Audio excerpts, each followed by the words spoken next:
Yo, what's up, and welcome to Woken Dudes. My name is John. What's up? If you're new here, what am I doing here? I'm trying to cultivate a community of dudes that are trying to wake up. Basically, vulnerability is a strength. If you believe that, this is the place for you. If you believe that and you don't know how to do it, this is the place for you. What's up? I'm not going to go over all of the things that has happened on OnlyFans. There are like already so many videos about that. This news came out like 24 hours ago, which is like an eternity on the internet. But what has this taught us? I'm not sure how much this has to do with like waking up or whatever, but I would imagine if this video finds you, you may have an internet presence or know someone that is, or there's a possibility that you're thinking about doing something. And if you don't fit into one of those categories, but you know someone that does, maybe consider sharing this video with them. I am a professional freelance filmmaker and I dabble in marketing. I talk to my clients a lot about like, what is the strategy of this video? Where do we want it to be? Where do we want to guide them with this digital content that I make for people? So I have a little bit of a understanding and grasp on this subject, if you will. OnlyFans and the ban. It has taught us, well, it's taught us a lot about Christian culture. It's taught us a lot about like where MasterCard and Visa and Discover and all these credit card companies and payment processing companies stand. But as a marketer, what it's taught us that you should definitely not put all of your eggs into one basket.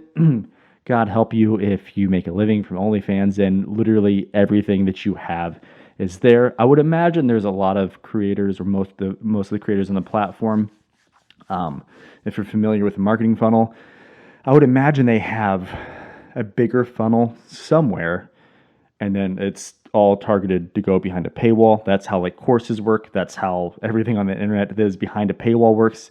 You have to have something that exists to let people know that, hey, if you like this and want to see more or go further or get exclusive access to it, you can go here. It's like with Patreon. You wouldn't, if you're familiar with Patreon, it's the same structure as OnlyFans. If you are a fan of a creator, you give them some money. After you give them money, it unlocks a door. Imagine a door to a room, or a better analogy is you go into a store that you like, your favorite brick and mortar. If you have one of those, like those used to exist, kids. People used to have to like go somewhere to get a product and not just tap on the phone.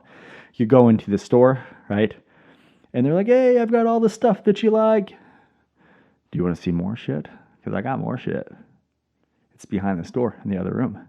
But you got to pay $10, and only you and everyone else that is paid gets to see it.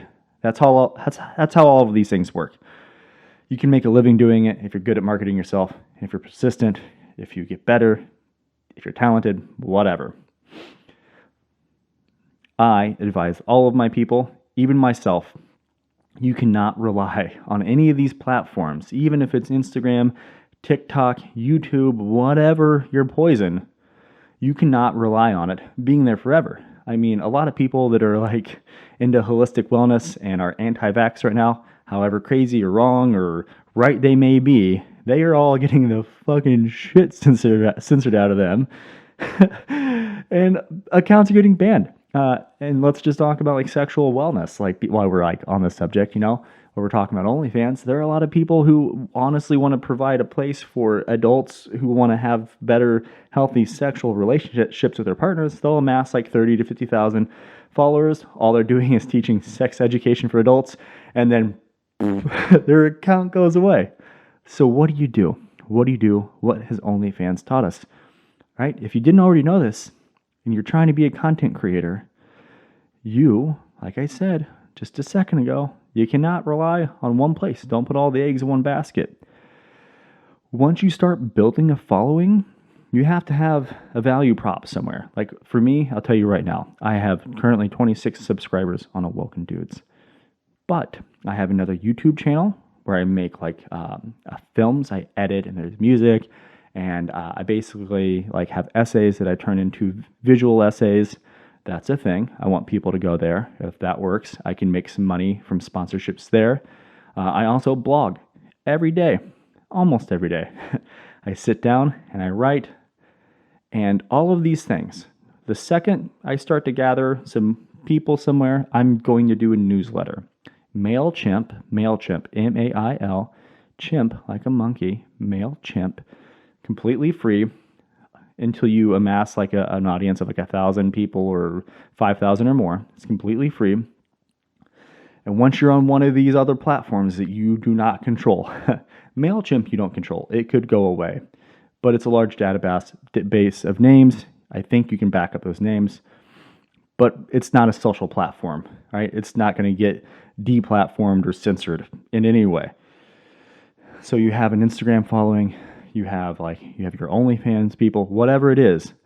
You have to, once you amass people, you have to start getting them to sign up for a newsletter, get them to sign up for an email, whatever. You cannot rely on any place, especially in the adult entertainment world. These people are constantly getting shut down. We'll get into the opinions on that or some conversation starters. If you've found this video and you want to talk to people in the comments, I would love to cultivate that kind of community here. So as a marketer, and if you sell videos to people, if you want to make a little bit more money, if you are a graphic designer, if you want to make a little bit more money, if you just want to start your own business online and you want to secure your money and your assets, as you build, once you get to a point where you have a consistent audience, people that like your work, and you've developed the habit of creating, and people see that and they respond to you, you have to get them to go somewhere else. Don't make them pay, right?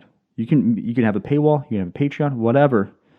That's all good and well, but you have to get a majority of the people. You have to at least ask people to sign up for your newsletter, to get on your email list. That is the most valuable thing you can have, because once that platform goes away, if you have 30,000, 100,000, whatever the number is, if you have all of those people in one place, the second something comes down, something gets shut down, some new ban goes into place, it's all gone. It is all gone. This is like basic financial advice, basic like marketing advice. Do not rely on just one place. It's not going to last forever. Now, do bans on adult content work? No, they don't. All it does is this is all opinion based, right? Do they work? No. All that's going to happen are the people that are making money and making a living doing this are just going to go somewhere else. Hopefully they're savvy and smart enough, because it sucks when people lose their way of life, especially women that are unfortunately shamed by the patriarchal society that puts sex on a pedestal, but also shames women for being sexual at the same time. It's the most fucked up paradox ever. It doesn't make any sense. No, it doesn't work. In my opinion, it makes it easier if you keep shuffling these people around and you keep making people go do things behind the scenes or to do things on the dark web. It allows for the really fucked up issues, like people that don't want to be in the trade, children, God forbid. It makes it easier for the victims to go unnoticed, because I feel like largely all you're doing is focusing on the people that are making a legitimate income. OnlyFans is a business. I completely understand. They've got mouths they need to feed. They've got families. They've got employees. And once MasterCard and Visa and all these people are we're not going to keep allowing you to process payments if you keep allowing this to exist. I get it. Totally get it. And side note, if you don't already know this, I follow on Instagram. I try to follow as many differing opinions as possible and sides as possible, left, right, bro porn, anti-porn, as many weird niches as I can find. This is kind of a tangent, but I follow a man. I love him. His name is Peter. He is a gay celibate Christian who is trying to enact reform in the Christian church for gay men who have accepted that their sexual desires are sinful, but God has a better plan for them, and it does not involve a life of sex, and he represses his homosexual desires for God. Completely crazy, completely wacky, but it's a thing, and it's completely different than what I know and what I believe, and I follow him. You should be following people that are different than you. If not, you're doing the internet wrong, and you're just further reinforcing your own biases. Anyway, so I follow these anti-porn places, Exodus Cry, and then there's something Freedom or whatever. And they were sharing clips of Pornhub's CEOs and presidents and vice presidents who were being asked about child trafficking and child porn on their website. And they never came out and took a solid stance on it. And I'm just going to go on record saying, fuck those guys.